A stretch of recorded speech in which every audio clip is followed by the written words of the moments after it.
Netherborne, the ancient devourer. Chapter 4 continue. As Alice stumbled through the cursed forest, two massive moons cast the forest in its ethereal glow. The cold floor made her feet numb, helping hide the pain from the rocks and thorns tearing her solace apart. Ah!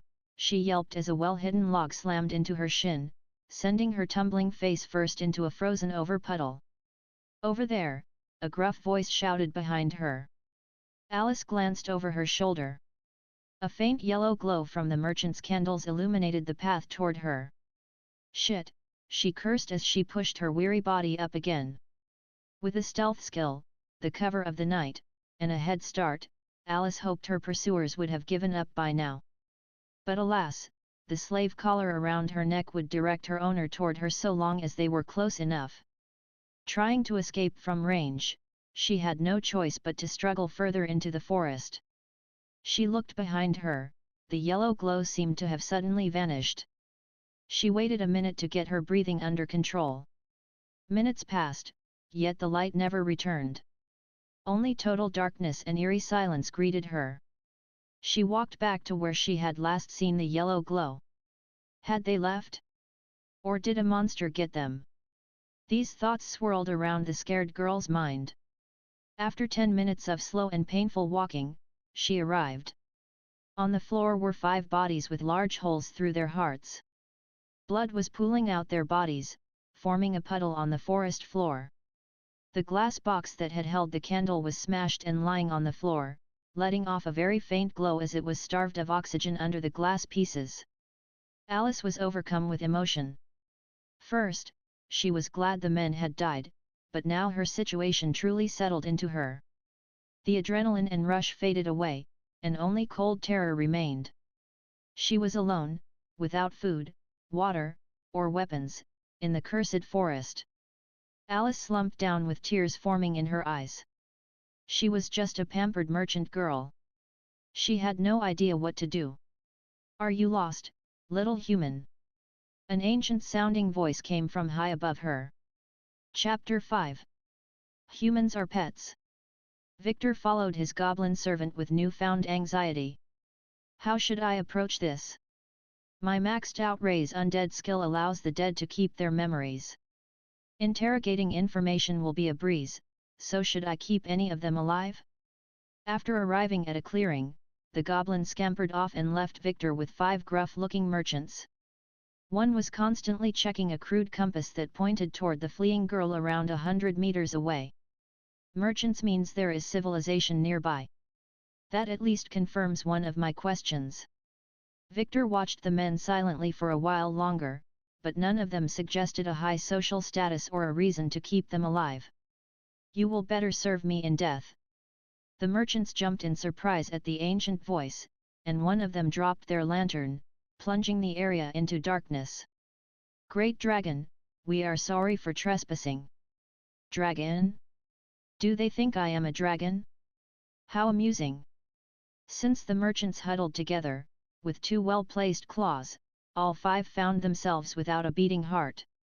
Eerie silence returned to the cursed forest. Victor relished for a moment his first human kill. "It does feel different from slaughtering monsters, maybe because I still think it is taboo? How interesting." With his many eyes, Victor had a near-perfect vision in all directions, but he still turned his head toward the fleeing girl. "I don't have much time to waste since my stats are still falling, but watching for a little while shouldn't hurt." To Victor, this was pure entertainment, a twisted form of theater. There was a shocking lack of amusement in a silent forest filled with unintelligent beasts. Victor was curious how a local of this world would react to this situation. Did the girl know magic? Maybe the humans of this world cultivated like in those Chinese novels? The anticipation made him feel some emotion for the first time in months. Victor watched the girl stumble and fall through the darkness toward him. Interesting. Why is she heading toward her pursuers? Did I read the situation wrong? Once the girl entered the clearing and smiled at the corpses before breaking down in tears, Victor concluded, she is just a terrified girl. I guess I overestimated her. Moving deeper into the forest would be suicide, and it's hard to track where you are without night vision, so going back the way she came is only logical. Watching for a while, Victor debated what to do next. He wanted to watch her antics a little longer, but she looked near death. So here came the next issue. How could he help her? He could use the undead, but Victor wasn't sure she would see the undead as friendly. If he were alone in a forest back on Earth, nothing would terrify him more than a talking skeleton appearing out of nowhere. Victor took a deep, metaphorical breath. He hadn't spoken to a sentient creature other than his undead since he arrived. "Are you lost, little human?" The trees rustled as his voice boomed through the clearing. "Maybe I overdid it a little." The girl understandably froze. She reached for a nearby stick with calm and careful movements. Who? She choked back her tears and steeled her resolve as her fingers gripped a stick longer than a dagger and as sharp as a blunt butter knife. "Who goes there?" she shouted, her voice quivering. "Come out. Please." Victor was floating right beside her with his stealth active. "Do I show myself? Would she be able to comprehend my existence?" He wasn't an eldritch being, but he did originate from the void and had many eyes and a massive body that towered over the tiny human.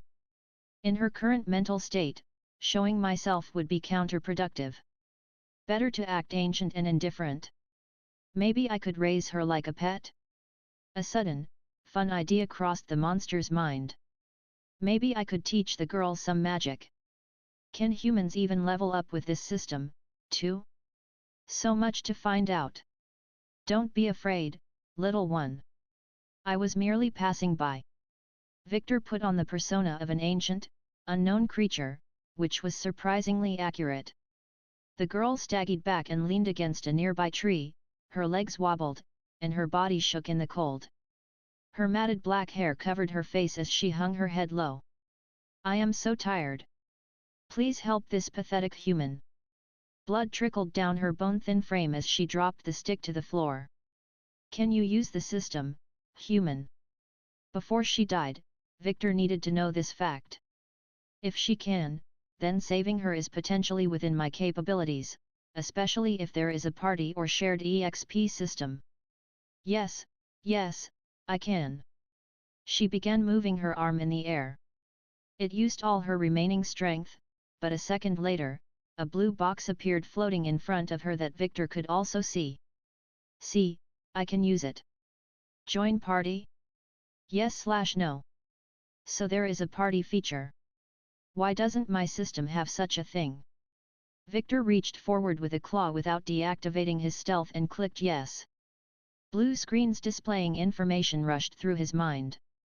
Party formed of 2 members, Alice, leader, plus Victor. Name, Alice, leader. Race, human. Level, 12. STR, 30, weakened, Dex, 42, Con, 12, weakened, Int, 72, WIS, 56. Extreme hunger, extreme fatigue, bleeding, weakened, freezing, slave. Name, unknown. Race, unknown. Level, 281. STR, 259,200, Dex, 259,200, Con, 259,200, Int, 259,200, WIS, 259,200.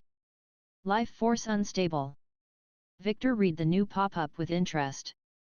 Alice appeared to have high stats, especially in magic-focused ones like Int and WIS. It was also amusing that the party system didn't recognize him. Likely because I'm a monster. Can monsters usually join parties? Before Victor could continue his line of questioning, Alice fell forward onto the ground and groaned. Victor realized his time to question was short. One last question: can party members harm one another? Area effects spells do not affect party members, Alice mumbled as she passed out. Without wasting time, Victor floated over to the merchant corpses and used Raise Undead. Mana wrapped around the bodies before thinning out into the shape of a nervous system. Finally, the blue light faded away, and the corpses began to move. Suddenly, Victor felt a bizarre feeling in the back of his mind. The constant static buzz of the undead army's hive mind transformed into clear and coherent thoughts. The goblins can talk? Why would adding a human undead to the hive mind cause such a reaction? How curious! With 5 undead humans standing at the ready, Victor wanted to ask some questions, but alas, the girl's situation was dire and needed immediate attention. Humans, you are merchants, correct? They all replied in unison with a resounding yes. Excellent. Is your merchant caravan nearby? Again they nodded. Go with the goblins, retrieve everything, including the wagons, and bring it back here. We will use the forest as cover from search parties and other caravans passing by. Without another word, the human undead moved to complete their task alongside a horde of goblins that had remained nearby. Victor looked at Alice, sleeping on the floor. See how lifeless and dull undead are? Don't die on me and turn into one of them. We still have much to do. Chapter 6. Looting the merchants. Victor watched the undead charge through the barren forest toward the merchant caravan. I wonder what wares they have? Perhaps some useful items I can utilize to make my pet's life a little easier. He paused for a moment at that thought. Why did he think of humans as pets? Then, looking down at Alice, he pondered, hard to take them seriously when they are so small, even though I know they are intelligent, I just feel so superior to them. It's hard to imagine I was that weak. Look at her shivering in the cold and bleeding out from a few rocks and thorns, pathetic. She has lived her sad little life up till this point without knowing of the true horrors lurking beneath the surface. Even the worthless monsters that roam these lands would kill her by sneezing in her direction. How deplorable, how pathetic, how... Victor stopped. Something about humans instinctually annoyed him, and he didn't like that one bit. Anger, chaos, and destruction clouded his mind, and it took this interaction for him to realize the situation. I am a creature engineered for slaughter. All my magic involves destruction, my mind urges me to pursue misery. Even my body forces me to act in such a way. All right, no more. I need a solution. Perhaps Alice will know a way? With another reason to keep Alice alive, Victor urged his undead to hurry up through the mental link. Wow, the link is so clear now. I can actually order my undead from afar.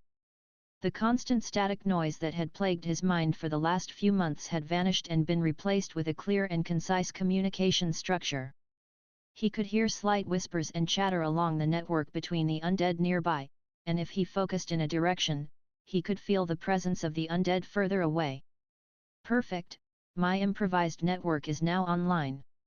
Victor had spent the last few months walking around in circles inside this endless forest. Without GPS and limited ability to communicate with his undead, he was left blind and had to float in one direction for days at a time. With his new connection, he could spread his undead far and wide and gain command over a large area. But why did adding humans affect the link so much? I could talk to goblins just fine once they died. Victor thought back to his many interactions with goblins. They were his favorite type of undead to raise as they were the only ones capable of speech, although limited and primal. Once dead, they could carry out simple orders and report intriguing information back to him, such as the fact humans had entered the forest. He looked at his abilities, but apart from the fact his undead skill was supposedly maxed out, nothing else screamed out as being the culprit.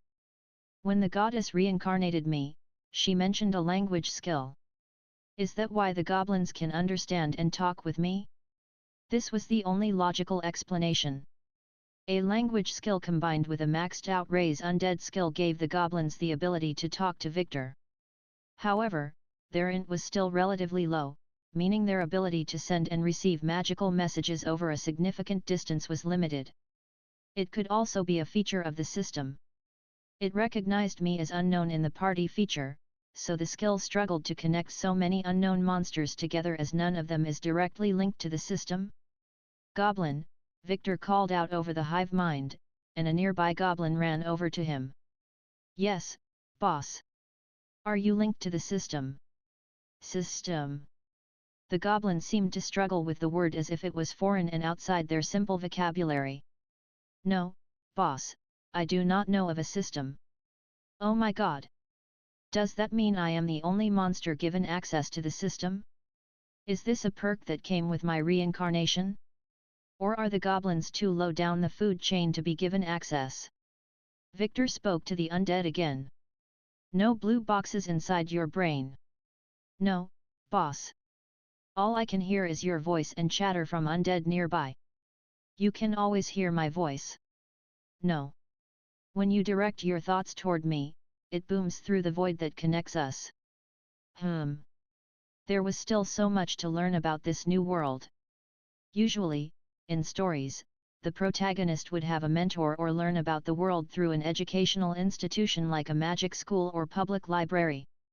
However, with the merchants appearing, it had been confirmed that a city or town was nearby. Should I sneak in? Would that be possible? Victor doubted any city defense could stop him, but should he even bother? If the girl somehow knows nothing, that could be an option. But I will wait and see for now. This is fun. He chuckled lightly as he floated around. I haven't had anything to think about for weeks. After mastering my magic to a certain degree and encountering most of the monsters in this forest, the novelty of it all wore off relatively fast.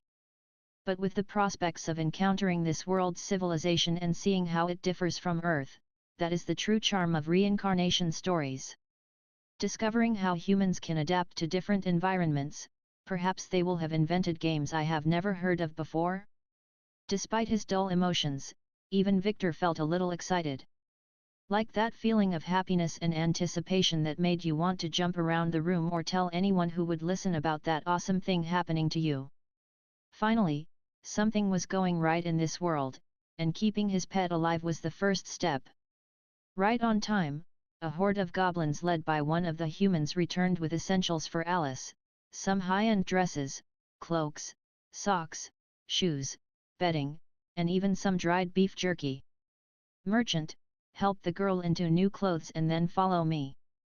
We will set up camp for a while near my ice sculptures. As you wish, boss.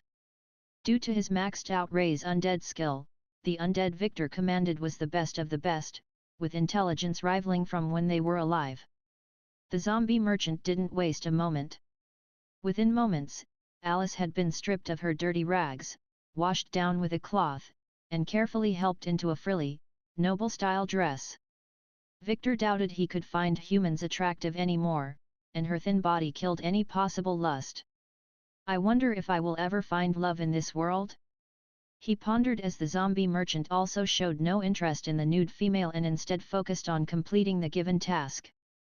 After a few minutes, the former slave had transformed into an ill-looking princess in a stunning black dress, white leggings, and flat sole shoes. Not an ideal get-up for a monster-infested forest in the middle of winter, but at least she won't freeze too much. Eventually, the rest of the undead arrived, carrying the wooden carriages over their heads like ants. Zombies also pulled along a few terrified horses via their reins. They were far fatter than horses back on Earth, with tan skin and no hair. They could make useful mounts and a food supply for Alice until we work something else out. A light. Victor deactivated his stealth, and the struggling horse-like animals went dead silent as they gazed upon the towering creature of shadows. Victor swept his gaze across the large procession gathered at his feet. Follow me. To the ice sculptures. Zombies, take special care of the girl.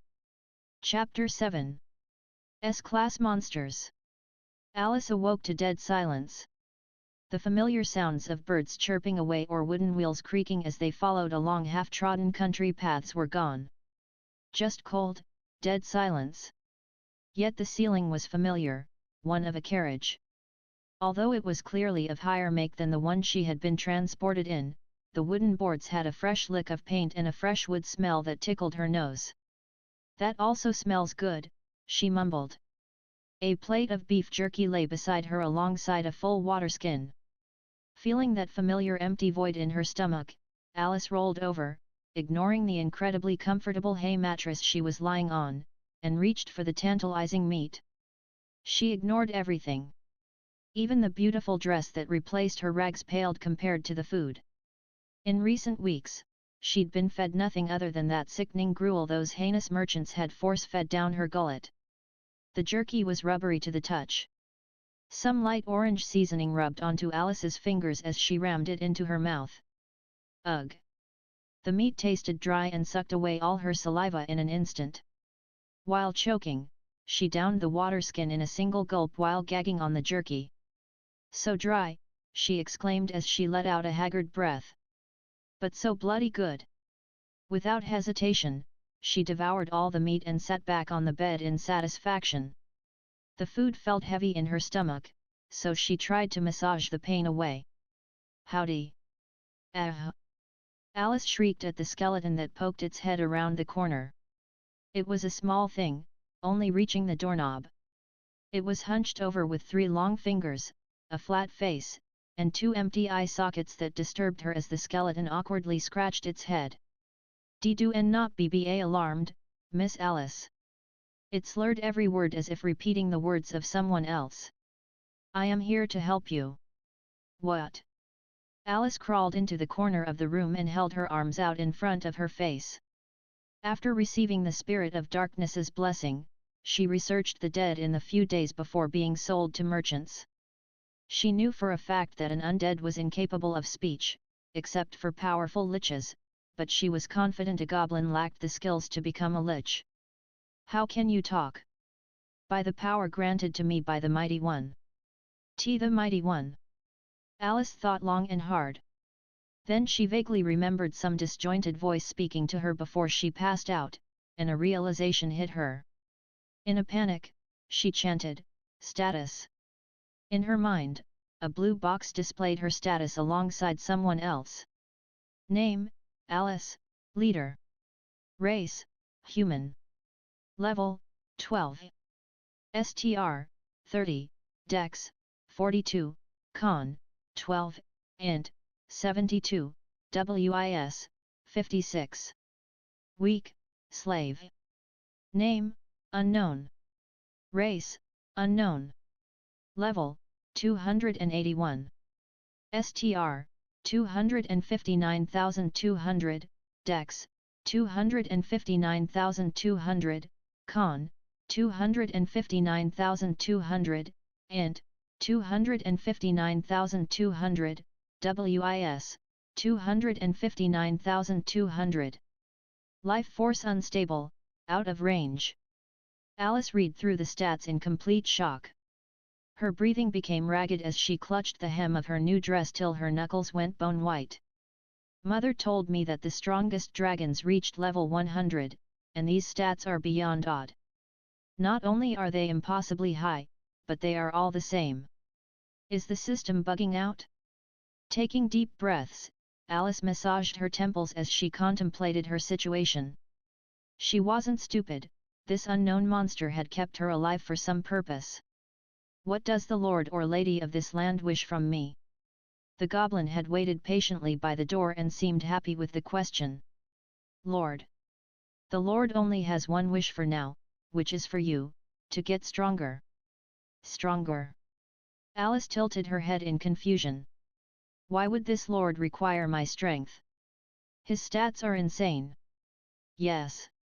Eat well, rest up, and then train. I can help you. Despite its evident excitement, the goblin spoke in a monotone voice that grated on her ears. You will help me get stronger. Alice stood up and brushed the hay from her dress. Her legs were a little weak, so she had to steady herself on the wooden wall, and a few cuts here and there brushed against the fabric, causing her to wince and exhale sharply through her gritted teeth. Alice glanced back at the status. It showed that this unknown lord was suffering from an ailment, unstable life force. She might have a chance to kill and escape if she discovered what kept him alive.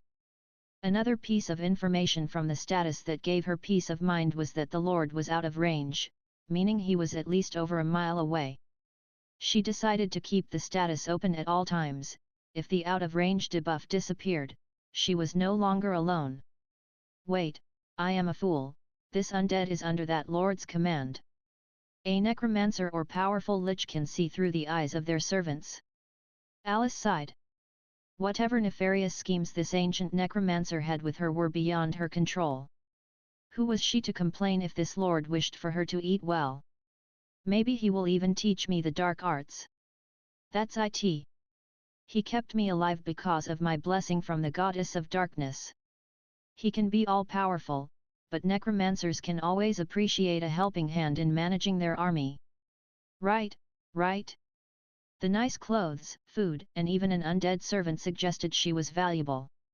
A small amount of pride welled up in her chest. Even if all these thoughts are mere delusions, it's not like I can save myself in this situation without at least investigating the outside. A girl such as myself, blessed with darkness, has one fate awaiting them in any human country. So long as the Lord doesn't grind me up into a pill or turn me into a zombie, my life here shouldn't be too bad compared to one as a slave in the Empire. Alice looked around the carriage. It was spacious with a bed of hay, a table and chairs, a weathered sofa on the far side, and a small ensuite bathroom that was no more than a hole in the floor that allowed one to take a shit while the carriage moved along. There was no shaking or noise, so they were stationary. Are we still on the road? Deciding it was time to toughen up and impress her new overlord, Alice walked toward the undead servant.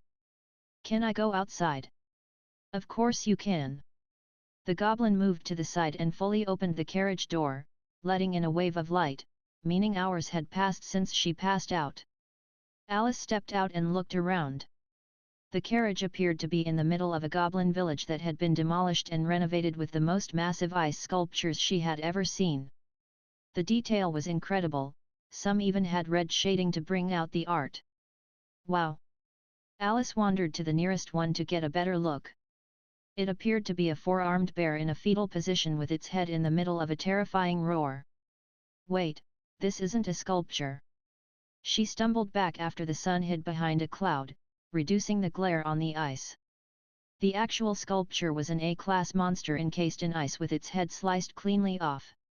She shuddered in a mixture of pure terror, and she was cold. Standing next to the sculpture reminded her of the massive freezer room at her family's estate. A flash of anger passed at the reminder of her wretched family. If she ever got powerful here and somehow escaped, she would visit them. Miss, do you know the name of these monsters? The goblin servant gestured with its three-fingered hand at the hundreds of ice sculptures populating the clearing. Maybe some of them? If they are famous ones, then most definitely. Excellent. The goblin smacked its bony hands together. Then, apart from recovering, the Lord would appreciate it if you could name all these monsters. A test of my capabilities? Alice wondered as she walked to the next one. No way an ancient necromancer at level 281 doesn't know the name of these monsters, right? She pointed at the sculpture she had just passed. That bear is called a four-leaf golden bear. The name derives from their golden fur that can be plucked off like a leaf from a tree and sold at high prices in auctions and, of course, their forearms. A mother bear's fur is worth much more than the father's. How come? The goblin asked as it carved the name four-leaf golden bear into a wooden plank and placed it in front of the sculpture as if it was a museum piece. Simple, the father bear is called the two-silver bear. Their skin is molten silver that wraps around their form like a constant suit of armor.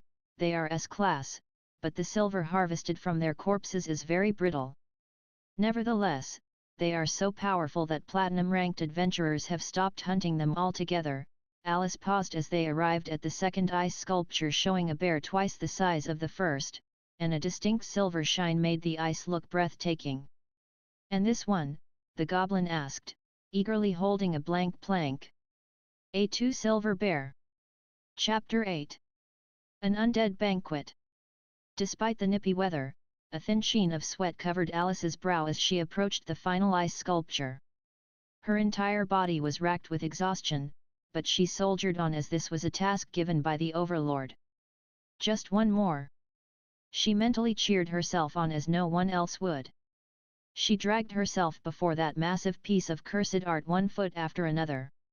Sometimes the ice obscured or warped the features, other times, there was so much blood Alice debated if there was even a creature inside. Alice impatiently tapped her foot as she examined every inch of the creature. It seemed familiar. As the daughter of a prominent merchant, she had seen her fair share of monster parts for sale. I recognize those pincers. The ice obstructs the... Ah! Despite her tight-fitting dress, Alice spun around toward the voice and stumbled back. You! One of the merchants that had abused the shit out of her stood dumbly, pointing at himself. Me! The merchant pointed a meaty thumb at its dumb face. Yes, you! How are you alive? Alice was shocked. She saw them dead, she was sure of it, or had it all been one terrible nightmare? Alive! The merchant looked down at the gaping hole in his chest, ribs covered in rotting innards could be seen, and a foul stench wafted through the air. To further prove its point, the zombie twisted its right arm at an impossible angle, causing the filthy shirt it was wearing to tear. Finally, the arm snaked around its back, through the hole, and the zombie shook hands with itself through its chest cavity. Neat party trick, eh? The gruff man that had shoveled gruel that tasted like wallpaper down her throat gave her a grin that brought her anger to new heights. You bastard! Alice pointed a wavering accusing finger at the zombie. How, just fuck you! I hate you! She didn't care about offending the overlord at this moment. She used the little remaining strength she had and did the most brutal kick she could at the grinning merchant's balls. The world seemed to slow down as Alice's shin made contact. There was a brief resistance, followed by the sensation of a popping balloon. The zombie and Alice stared in horror as the merchant's trousers darkened and some mysterious liquid trickled down his leg. Then there was a mutual silence that stretched between the two for a long while, neither claiming to have enough social capabilities to understand where to take the conversation from here, as this was uncharted territory in the history of humanity.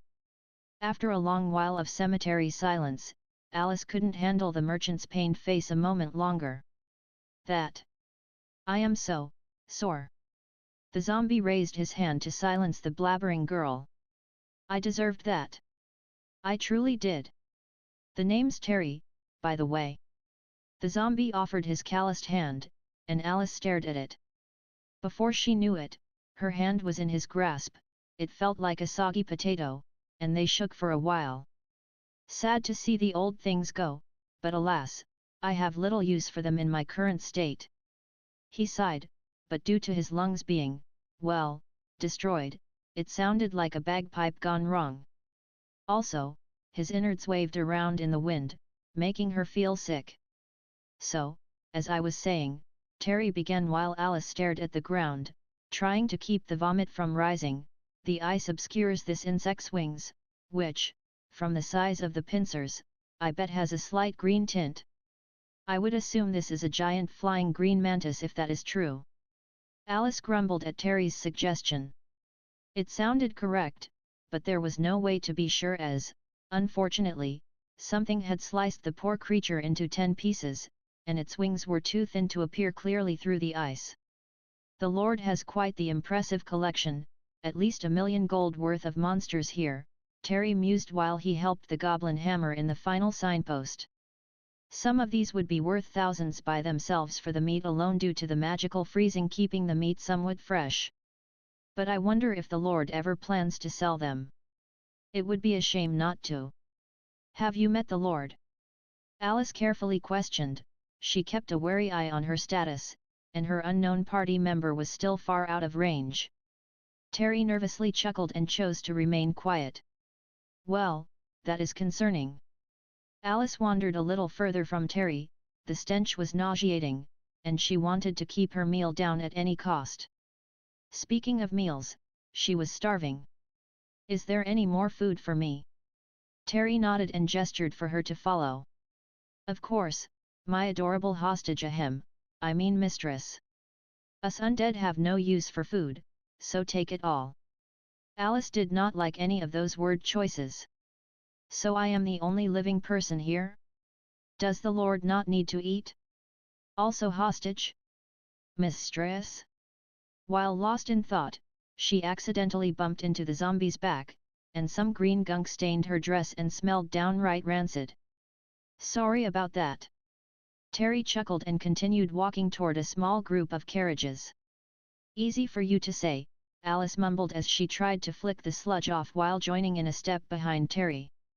He stood a head taller than her, but she could see through the opening in his chest. I formally declare my undying hatred for zombies. Skeleton undead are so much better.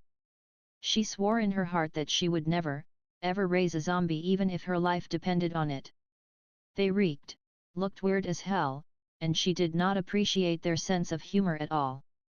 Or maybe it was just Terry who was the exception. Actually, where are the other zombies? There should be more, right? Unless the Lord did something with them. A shudder ran down her spine, perhaps Terry was the lucky one. Here we are, the kitchen. Built just for you, honey pie. Terry proudly spread his arms and puffed out his chest to little effect. In here, you can find Bob. Honey pie. Alice grumbled as Terry ignored her and made his way inside.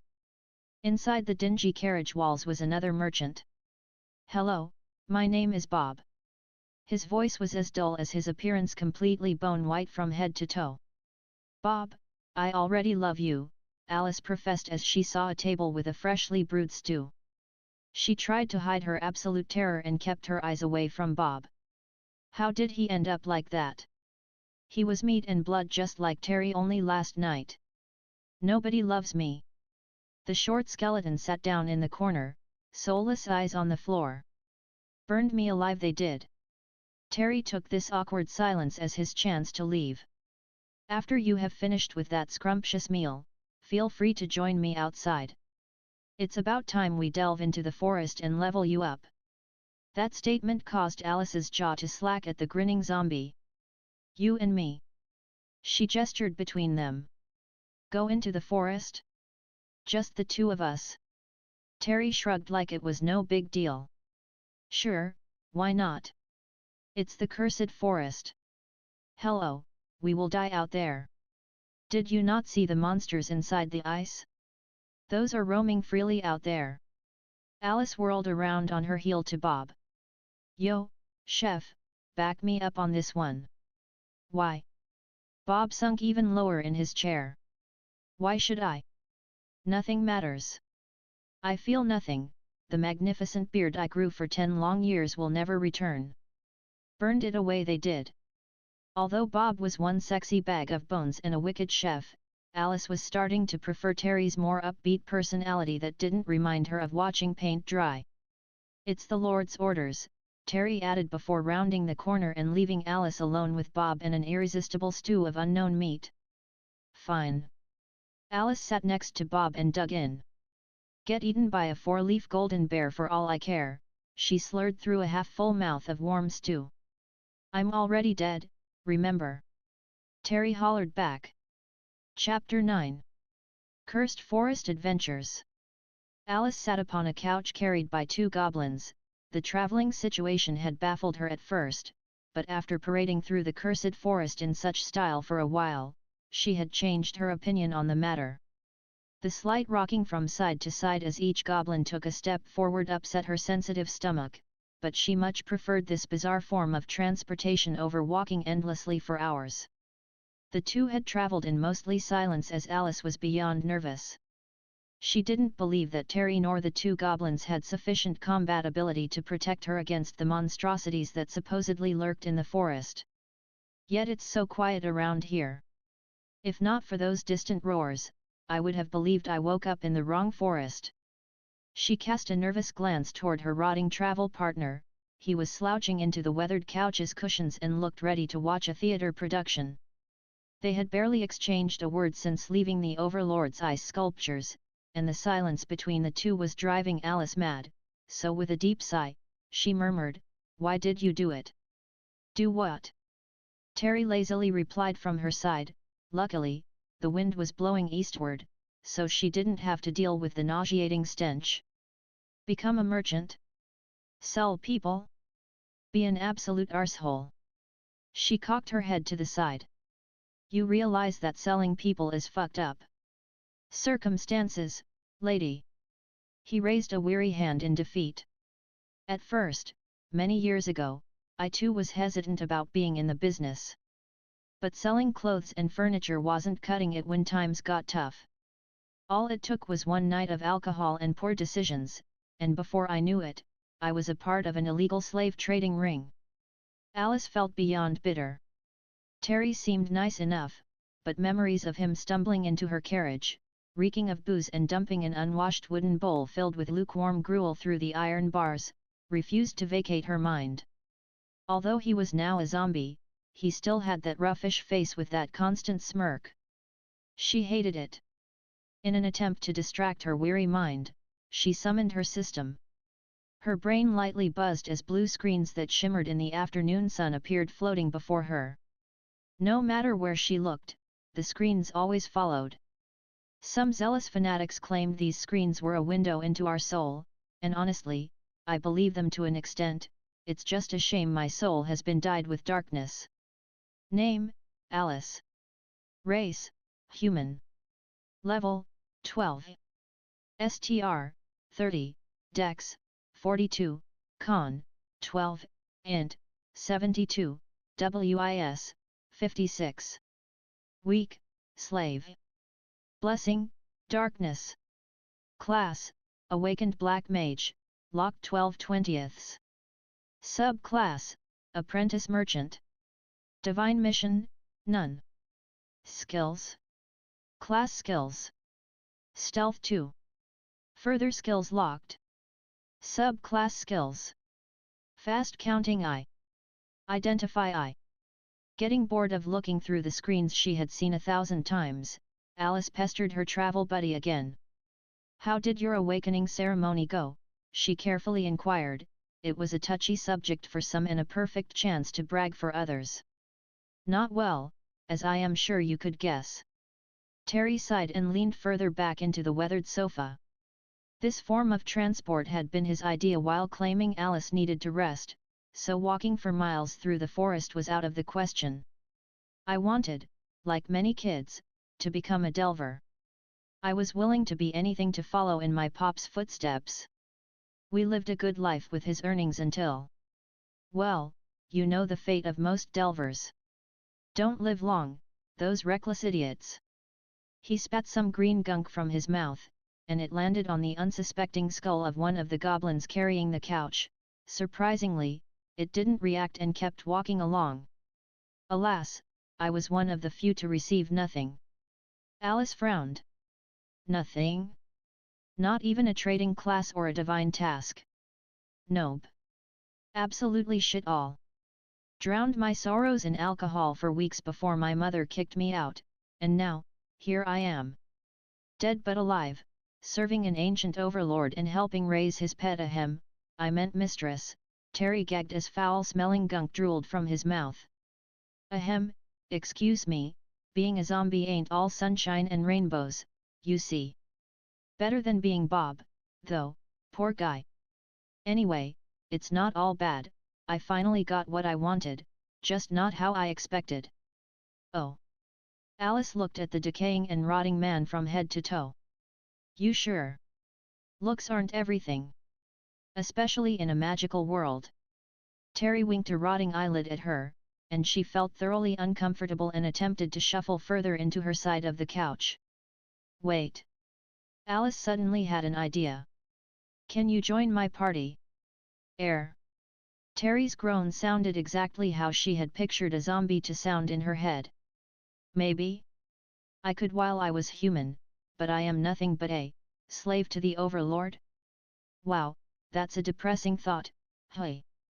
Alice summoned the party screen, and with a swipe of her finger, the join party screen floated over to Terry. The zombie hovered his finger just above the join button with a wavering resolve. Just click it, she asked impatiently. The poor zombie stammered, don't laugh, okay. Fine. With one last wiggle of hesitation, Terry's finger struck true and hit the yes button. Name, Alice, leader. Race, Human.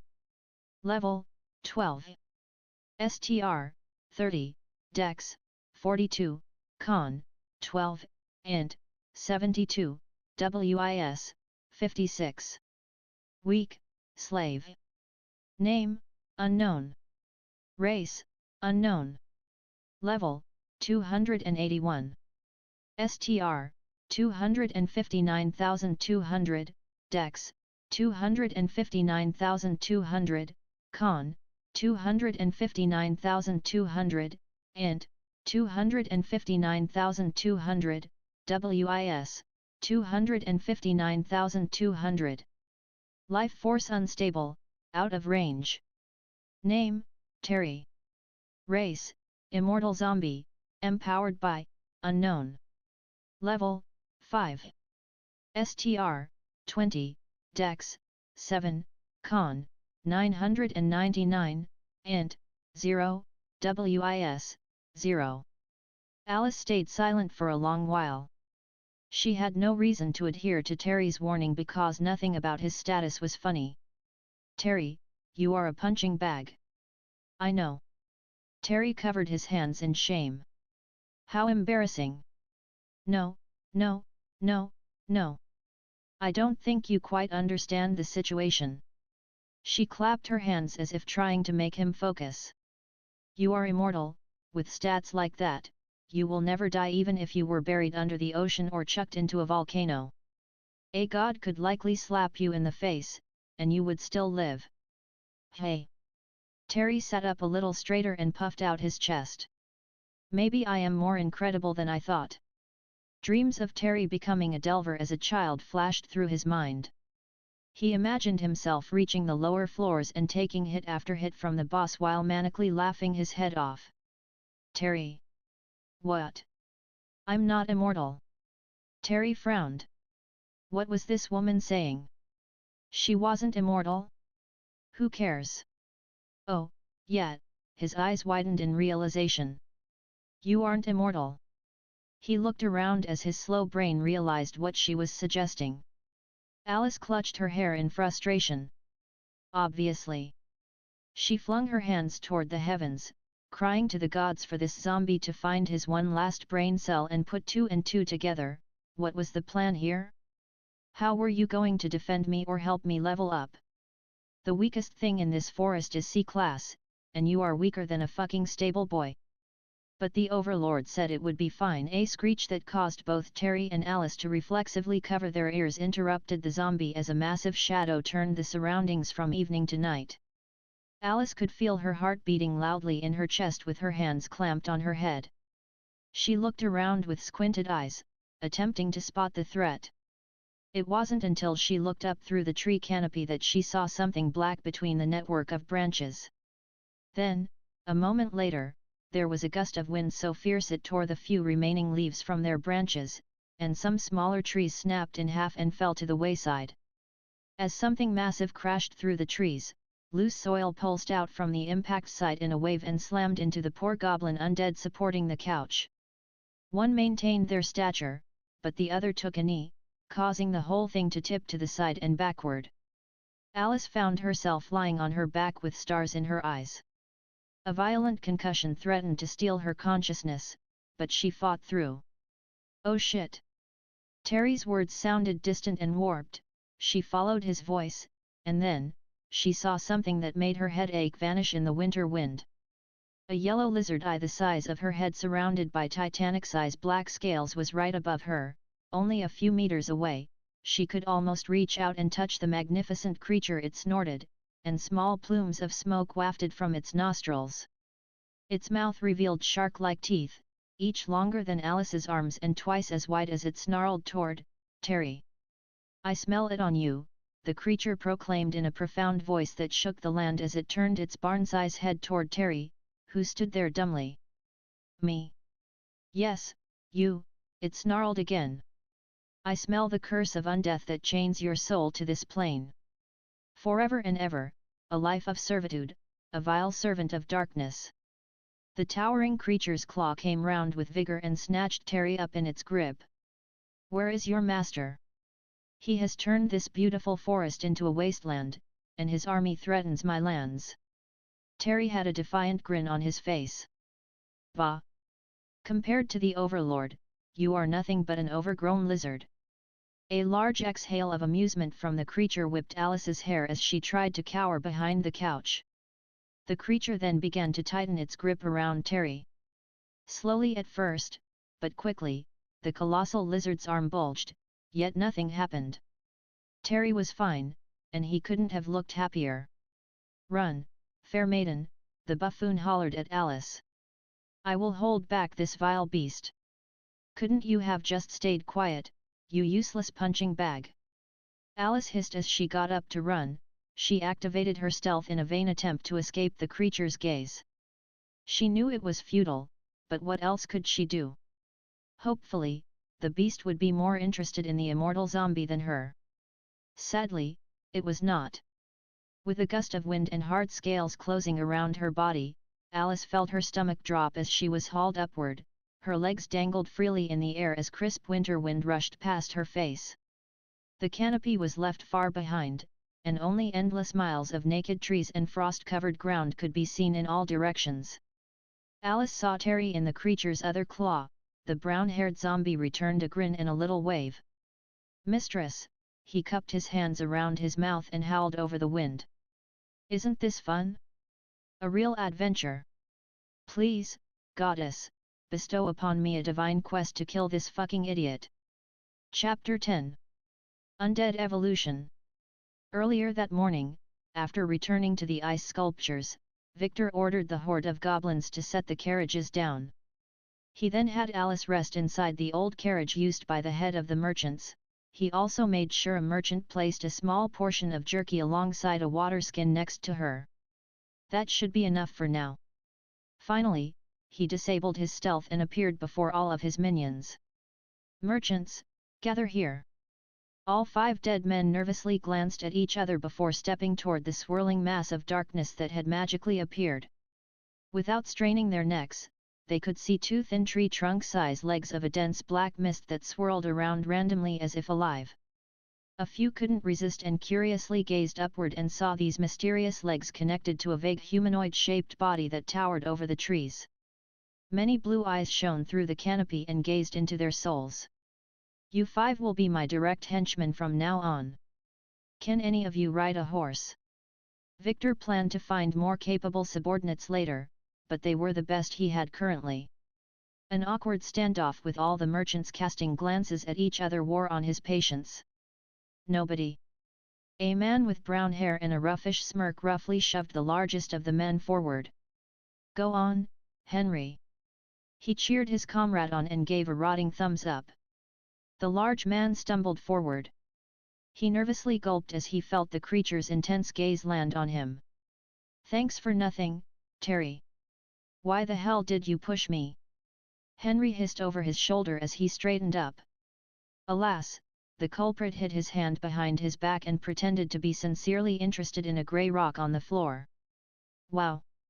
I don't see one that smooth every day. A scarce find in such a place, how lucky." Terry bent down and picked up the rock that was neither smooth nor abnormal. It was the same as all the others littering the cursed forest floor. He lifted it and inspected every non-existent nook and cranny before pocketing the thing like a rare treasure. Henry's shoulders dropped in defeat. With a sigh, he faced toward his new overlord, took a knee, and spoke in a clear voice. "My lord, I can ride a horse, how may I serve?" Victor looked at the man, and although his new body didn't have human expressions, he frowned. He should have volunteered immediately. "Under my raise undead skills control, the goblins respond to my requests with haste and efficiency.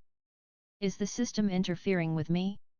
While lost in his thoughts, Henry began to sweat despite the chill in the air. Internally, he was berating himself for not stepping forward sooner. Sure, he was no master of horse riding, but out of the 5 men here, he was undoubtedly the best. Victor understood the man's hesitancy to step forward but didn't appreciate it. "Listen up, humans. I have a purpose for each of you, and I need to find the right person for each job." With this body's memories and many months of experimentation, I am sure I can create my own type of undead, I was just missing the final component, the system. Henry placed a hand across his chest and bowed. As you wish. What is my purpose? Victor didn't answer. Instead, he used his shadow magic on a nearby horse. Tendrils of shadows shot out from his intangible hands like elongated fingers and wrapped around the horse's body like a lasso. It yelped in surprise as it was hauled through the air. Victor then repeated the process on Henry, and to the merchant's credit, he remained silent as he was brought mere inches away from Victor's many curious eyes. Victor then forcefully placed Henry atop the horse's back, the tendrils of shadows bound the two together. Happy with the progress, Victor sent the tendrils into the horse's nose and severed its brain. Its squealing ceased, the forest returned to its usual stillness. With the horse dead, Victor activated his maxed-out Raise Undead skill. To his surprise, a bizarre-looking UI appeared in his mind. Undead system user detected. Horse corpse and zombie human found. Merge. A part of Victor's brain leaped with joy, his hunch had been correct. But, unfortunately, the other half was disappointed. Why is the UI so basic? Shouldn't there be more options? He prodded the screen, yet nothing changed, no hidden drop-down menus appeared nor any secret buttons. With nothing else to do, Victor hit the merge button. Instantly, his body froze in place. The intangible substance that made up his body rushed toward Henry and swirled around him like the Milky Way. In a panic, Victor conjured his status and saw his numbers declining fast.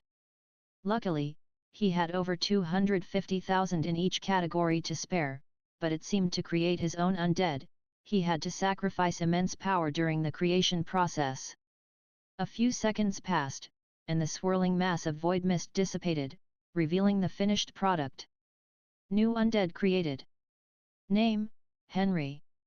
Race, Apocalypse Horseman, empowered by, unknown. Level, 23. STR, 230, Dex, 160, Con, 170, Int, 80, WIS, 60. Description: a living apocalypse, an unstoppable undead fueled by the void. Victor read the information and was satisfied. Overall, I spent around 1,000 stat points to create such a powerful undead. So far, my sample size of stats involving the system is limited to Alice and me, so it's hard to know if these stats rival the other creatures of this forest or not. I wish the goddess provided me with a darn appraisal skill. He dropped his new creation. Terry took a nervous step back as Henry slammed down in front of him.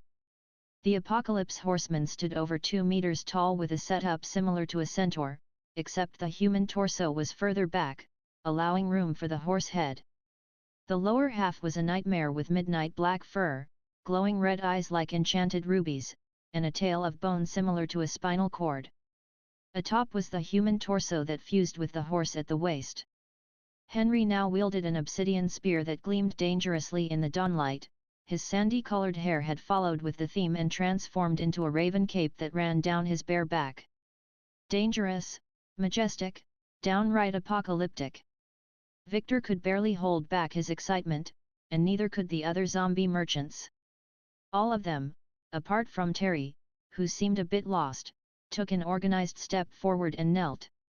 Henry, you have evolved with my essence, henceforth, you are an apocalypse horseman.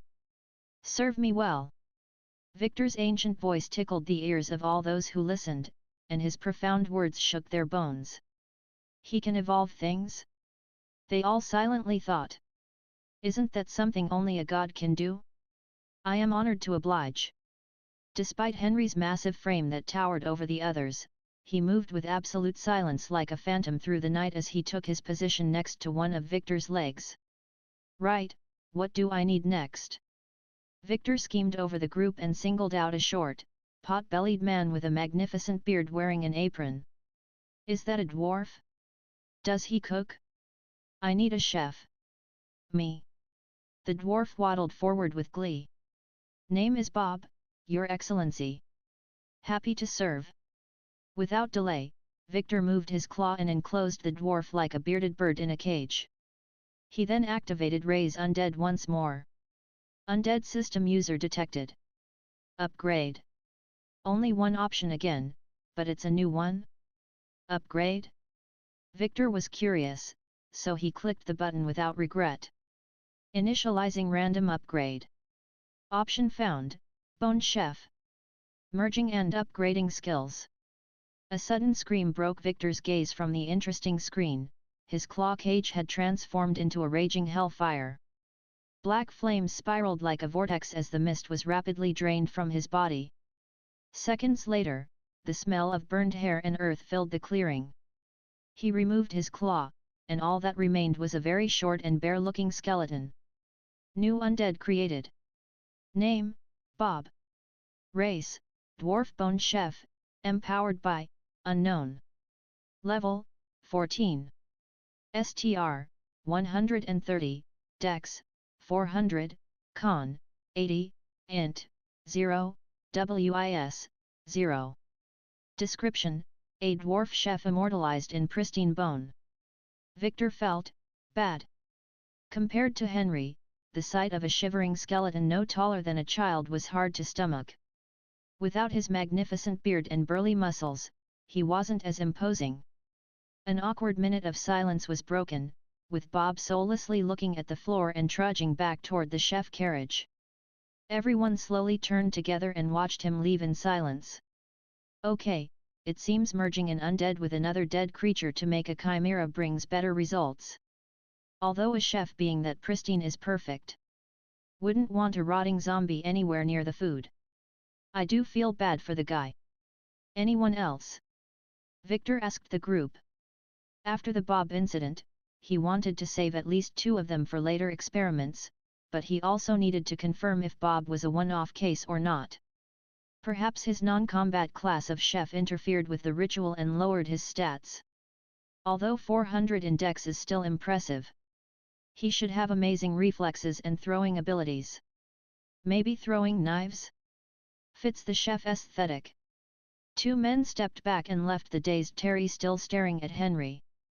Victor suspected the simpleton had missed the whole ordeal. Terry, step forward. Oh. My turn. The buffoon excitedly walked forward to potential doom. Victor repeated the process he had with Bob and pressed upgrade. Initializing random upgrade. No class or skills found. Analyzing user's potential. None. Potential option found. New undead created. Name, Terry. Race, immortal zombie, empowered by, unknown. Level, 5. STR, 20, Dex, 7, Con, 999, Int, 0, WIS, 0. Description: system deemed target too stupid and reckless to assign a combat class.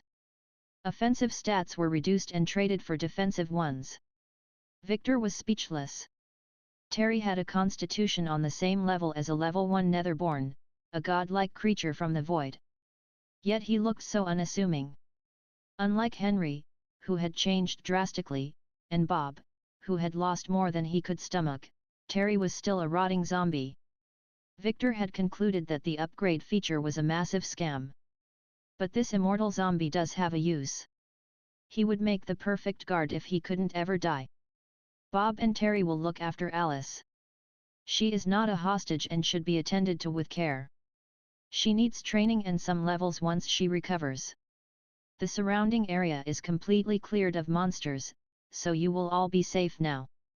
Only a few critters might appear from time to time, kill those. Terry did a comical salute and followed after Bob. Victor then turned to his new cavalry unit.